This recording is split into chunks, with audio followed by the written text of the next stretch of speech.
Hello, good morning, mechanical engineers. Dr. Foley here again, and what I'm going to talk about in this little video is the revamping of our machine design lab. So obviously you're obviously not all at campus, and the plans we had to work on the engine and stuff are kind of a little bit tough at the moment. So in the spirit of machine design, we're going to change the lab. So you're going to have an exercise in design, and I'll talk about that in a minute. But in the nature of machine design, we talked about machines. What I want to talk about in this lecture is the design part of that. So the design process, and again, there's as many design processes as there are designers probably, but the one I've used, and it's seen me in good stead for many years, is the one I want to go through quickly. And it's pretty straightforward. There's a series of steps, and I've used this on many occasions, and it seems to work very well. There is a difference between what I call design and junkyard wars, throwing stuff together with whatever kind of scraps you have to come up with a solution is a lot of fun, and I enjoy kind of looking at programs and stuff that do that, and it's very interesting, but it's really not design. The real purpose of design is to come up with not a solution, but the best possible solution that you can at the time. So it's the old adage that a good engineer can do for $1 what any old fool can do for $2. So you kind of come up with kind of the best and the optimum design that you can, and then you actually try and manufacture that, and you have as few compromises as you can in that process, and you end up with the best design, not just a solution, but the best solution. So the design process is what I want to go through quickly here, is what we're going to talk about today. And the very first step in this process, kind of obvious maybe, but is often omitted amazingly, and people then go on design a solution for the wrong problem. So the first thing that you have to do is to identify the problem that needs solving.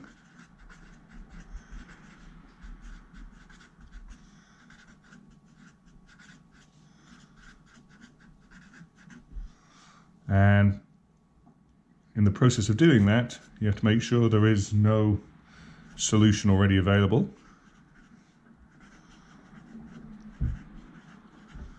Otherwise, why wouldn't you just use that? And if there is a solution available, it has to be like the optimum solution you want. So if there is a solution available but it costs too much, then it's really not a solution. And if it's not available, so they haven't made it yet, or it's in some other country and we can't get hold of it, then it's not a solution. So there are a number of things that make the need this problem real, and that it can't be solved by doing something other than a design process. Design is an expensive solution to a problem. If you can just buy an off-the-shelf solution, or if you can do something that makes that problem go away, they're all cheaper options than designing a solution. So design is the last kind of resort and the most expensive way to solve a problem. But it does happen, surprisingly less than you may think. You go into industry and you think you're going to be designing stuff, and frequently you're not. You're just optimizing existing designs. To do a clean sheet paper new design is not as common occurrence as you might think, because it's expensive. Okay, so when you identify the problem, the first thing we're going to come up with then is the so-called problem statement. And this is tremendously important, because this determines everything else that happens from now on. You're going to stay focused and solve the problem. It's very easy to get distracted and ending up with a solution at the end that's for a different problem to what you started, and that's not the intent here. Okay, so that was step one: identify the problem and come up with a problem statement. And so it's important to explain what the actual problem is, and what should be happening, and what's not happening. And that's usually one, maybe two sentences at the most. Okay, so once you've done that, step two, and again I want to get through these quickly. Step two is basically to really research as much as you can all the aspects associated with that problem.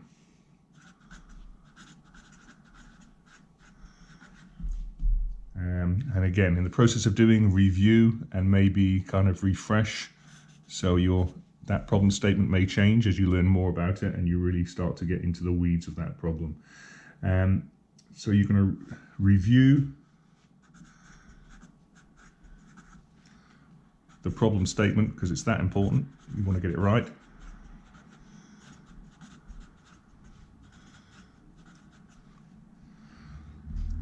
During this process, and at the end of it, you want to basically describe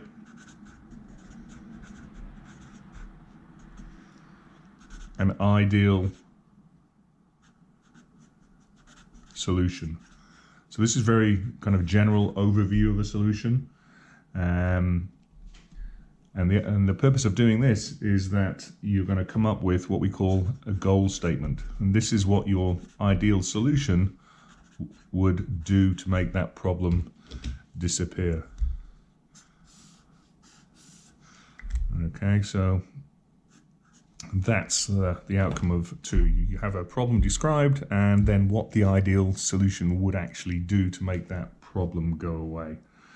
And what this does is it basically narrows the field of solutions.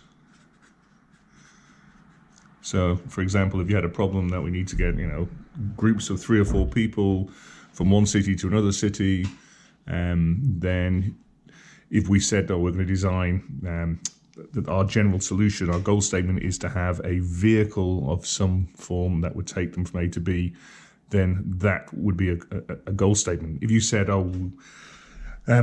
we are going to not move these people anymore or make that problem go away, or we're going to come up with trains to do this, then you've really kind of limited the field of solutions. So we say we're going to use trains or large vehicles, then we've kind of eliminated cars and motorcycles and horses.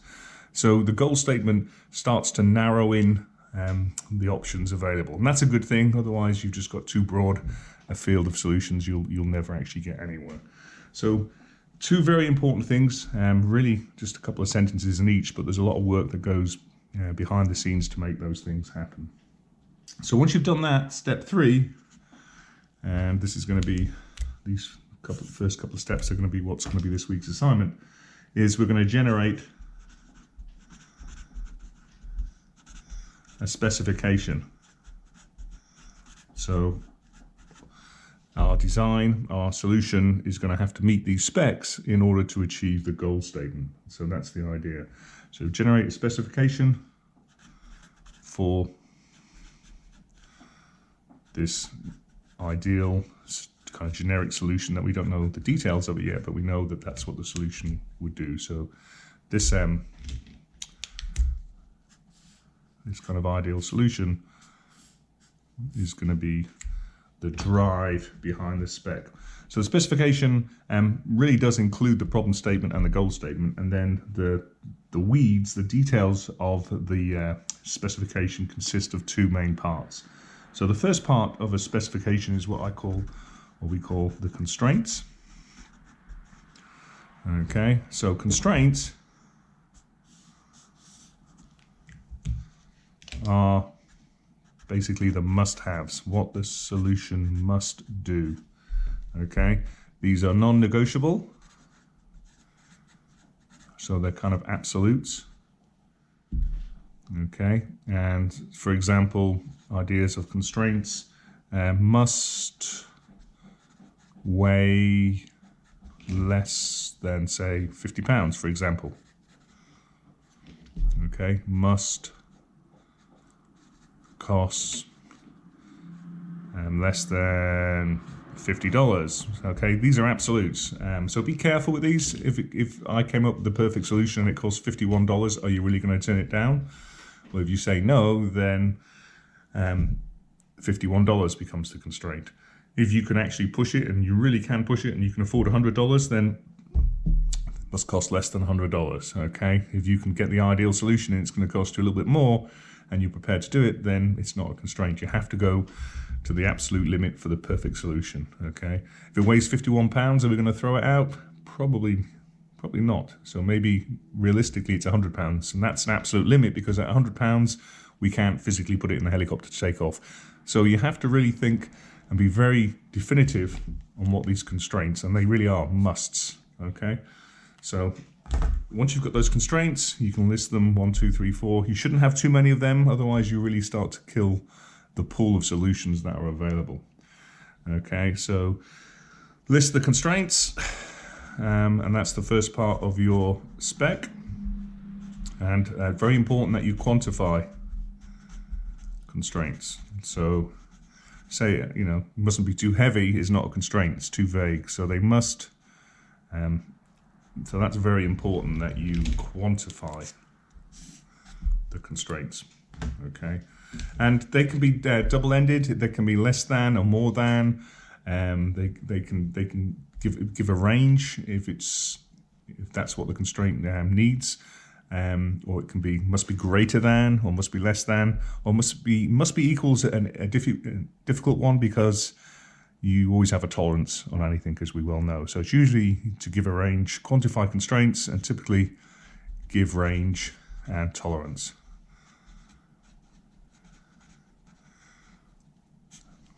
Okay, so once you've done the constraints, the next part of the specification is what we call the objectives.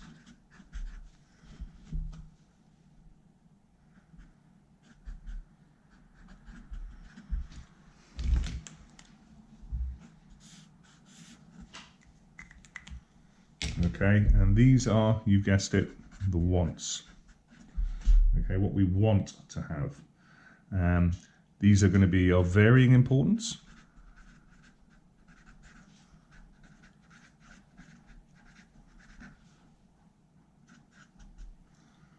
And can, in a way,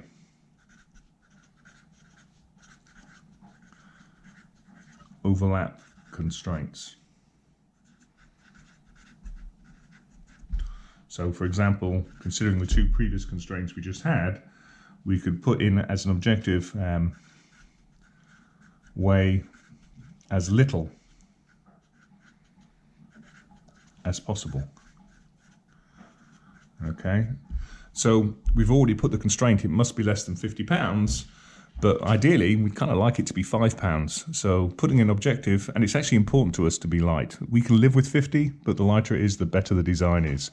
So we've got those two constraints. One is an absolute, and then this one is talking about weight again, but it's saying we want it to be as less as possible, not a specific value. And that's a perfectly valid objective and constraint. Or similarly, cost as little as possible. So these are kind of generals, they turn up in nearly all designs. So it must be less than $50, can't be more, but ideally we'd like it to be $3 or $4, okay? So we can put both the constraint and an objective on cost in there. Next thing with these objectives, so we generate a list of them, and then what we're going to do is we're going to weigh the objectives, or weight, should I say, the objectives. So unlike constraints, which are non-negotiable, the objectives are important to different levels of degree. So we're going to weight the objectives, and I like to do it on a scale of 1 to 10. And again, you can change that that scale if you want, but that's kind of important that we weigh them. Excuse me. Okay, so when you've weighed them, what that means is you are, so we can have a list of objectives. Okay, maybe weight as small as possible, and we can give that a weighting on a scale of 10. Maybe that's super important, this thing's going to go in an aircraft, and we're going to give it a weighting of 8. Maybe we want it to be as smaller volume.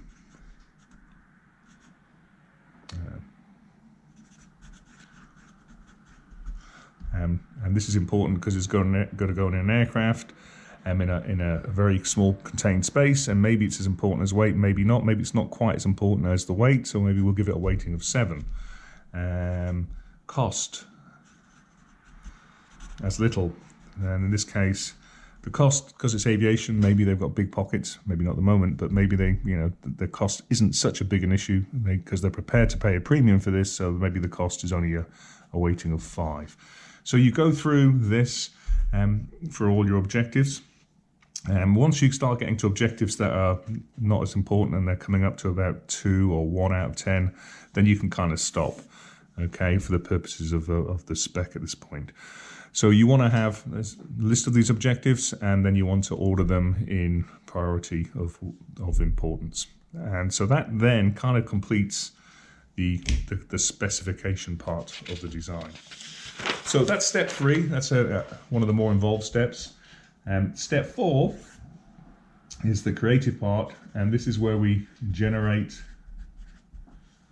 alternative designs. So this is the creative part of the process.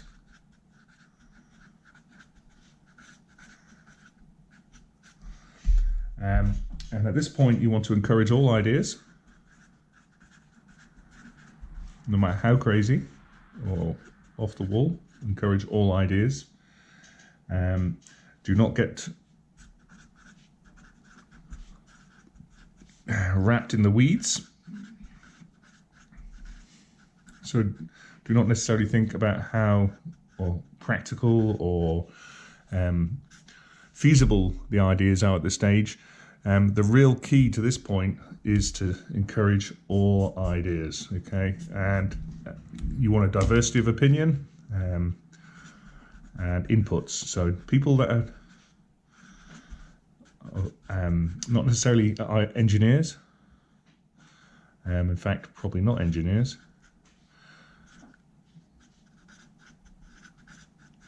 but anybody that can give an opinion on this is important at this point. One of my favorite examples is the ice forming on power lines. A bunch of engineers trying to come up with an idea to stop the ice forming on these power lines out in Montana and places where these things run for miles. How do you stop the ice building up and breaking the lines? And it was actually a non-engineer. It was somebody in admin who said, well, why don't you use a giant hairdryer to blow them? And it sounds like a crazy idea, but in the end, the reality is they end up using helicopters, giant hairdryers, to fly over the power lines, blow the downdraft from the helicopter, blew the ice off. So what started off as a kind of a crazy idea, a giant hairdryer, actually ended up turning into a solution. So encourage all ideas, and then the next stage, once you've generated all these different ideas, step 5 is to go through those ideas and reduce the list of alternate ideas.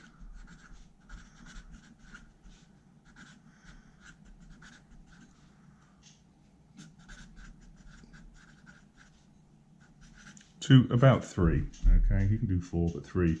And in the process of doing this, so in the process, combine the best features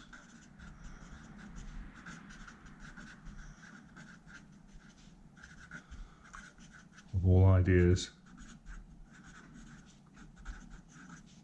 into these 3. So you had a lot of crazy ideas, some not so practical, but there was some feature of that idea that you could incorporate into the best suggested solution. So you come up ultimately with 3, more detail in these, still not proper designs, but a bit more flesh on the bones of the idea.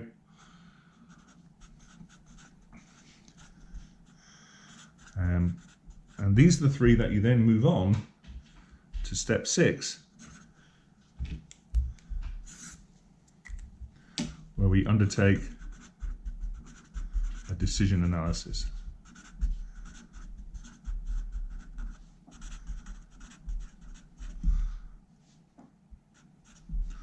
So what we're going to do is we're going to take the 3 designs, so these 3 ideas, we'll call these A, B and C.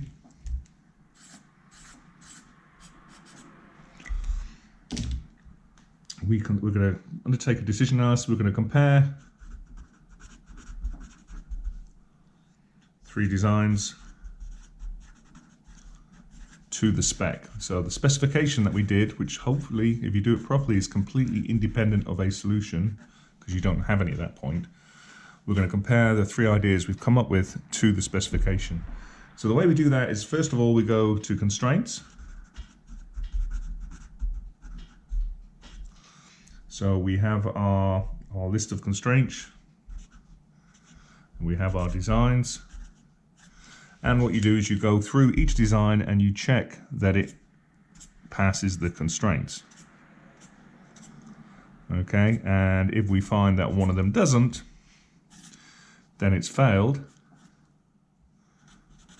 And you need to go back and come up with a modification or another design so that you can have 3 designs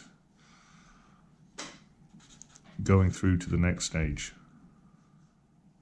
So you need to make sure that the 3 stages, the 3 designs that pass through the constraint phase, then go on to the next phase. Okay, and so the next phase is to take those 3 designs and then compare 3 to the objectives. So again, the way I do this is I make a list of my objectives in rank order. So these are the objectives that we ended up with. Say I've got 6, for example. And these objectives have been weighted. So I have the weightings associated with those objectives. So maybe number 1 was a weighting of 10. Number 2 was not quite as important, and then there was 3. And again, you can have multiples at the same weighting. And then there was 5, and then this one was at 3, say. So this came from my spec.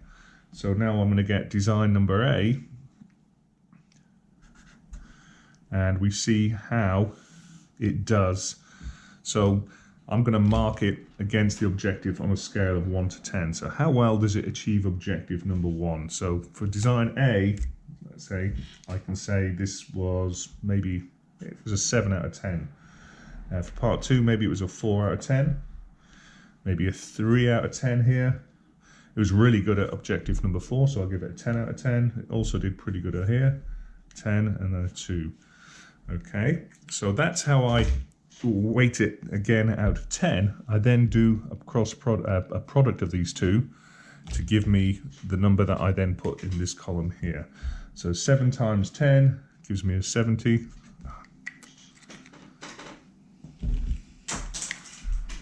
Nope, having troubles with my pens today. So let's just have to go back to the back here. So that gives me a 70 here. A 4 times a 9 is a 36. 3 times an 8, 24. 10 times 8 is 80. 10 times 5 is 50. So although it's scoring really good here on this objective, the objective itself isn't weighted that highly, so it ends up with a 50. And then 2 times 3 gives me a 6 here. So that's for design A, and I'm going to do the same thing for design B. So again, first column is the score out of 10. So I'm just going to go through this one for completeness, and we'll write this down really quickly. So a 10 there, 7, say a 6, 9, 5, 2. Do the product, and again, this the 10 times the 10 here gives me a 100 score.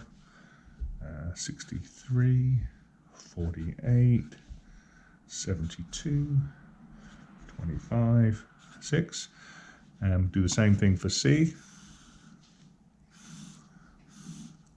So again, bear with me when we fill this out. It's useful to do it once at least, so as you know what we're talking about. 8, 5, 4, 5.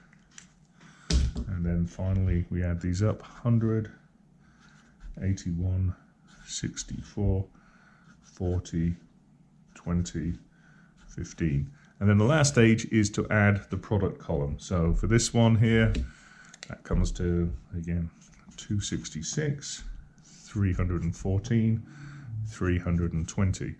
So Again, this might seem a lot of work, but what we're doing is taking the arbitrariness out of the design. We're quantifying our design decisions. So in this case, it looks like C is the winner. However, before we dive in and commit to C, we do one final step, which is what we call, particularly in this case, because these two are pretty close, B and C, there's not much in it. So we do what's called a risk analysis. So far, all of the designs that we've compared against the spec, we haven't compared them against each other, really. Kind of indirectly we have, but they've really been compared against the spec. For a risk analysis, we're going to compare them against each other. So what we're going to do is we're going to list risk. We're going to list the risks that are associated. So for each of these designs, maybe there are some risks associated with it. So for design A, okay, there's a probability of some event happening, and then there's a consequence of something happening. Okay, and so maybe there's two risks that we've identified. Maybe a manufacturer or supplier for that, some of the critical component maybe going out of business. And the probability of that happening maybe is pretty high, maybe 7 out of 10. Consequences of that would be maybe a 6 out of 10 because there are other suppliers available. Also, maybe we've had problems with this company before with them producing stuff on time. So maybe there's a 5 there, 4 here.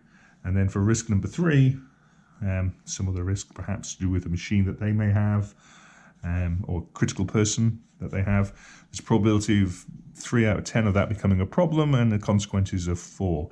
So we can do this risk analysis for this company, and we can add up the product of the probability and the consequence really is the risk factor. So we can add up 7, 6, 42, 20, and 12. Gives us kind of a 74 risk factor here. For the other company, company B, we do the same thing, and the risks here, maybe there's different risks associated. They don't have to be the same risks, but maybe there's just, we only identified 2 real risks with this company. But it turns out that the probability of these risks, this one is pretty high, 9. If you ever have a 10, then it's a certainty, it's no longer a risk. So you should never really have a 10 on your probability. And if this risk happens, though, maybe it is pretty catastrophic. So the consequences of this could be pretty high. So maybe this is a 10 here. Okay, and then it has one other risk associated with it, which is maybe a 5 with a consequence of 4 on that. And maybe that's all the risks that are associated with, sorry, we were talking about B and this was C, company C, to be consistent with above. So we can add these up, the probability of the 2, so the risk factor. 9 times 10 is 81, 4 times 5 is 20, add these 2 up, that becomes 101. So when we've done this, we can now kind of compare the risks, okay, of these 2 companies. It turns out that there is a consequence with, although C is the best choice from our objectives analysis, the risk here is substantially higher than B. So even though B was our second choice, we would probably go with design B.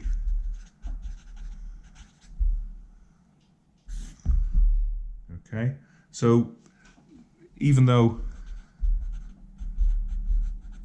not the highest score on objective test. And this one's a pretty easy one because the risk is so much higher and the score was very close on the objectives. If there was a very big difference on the objective score here, then you may be inclined to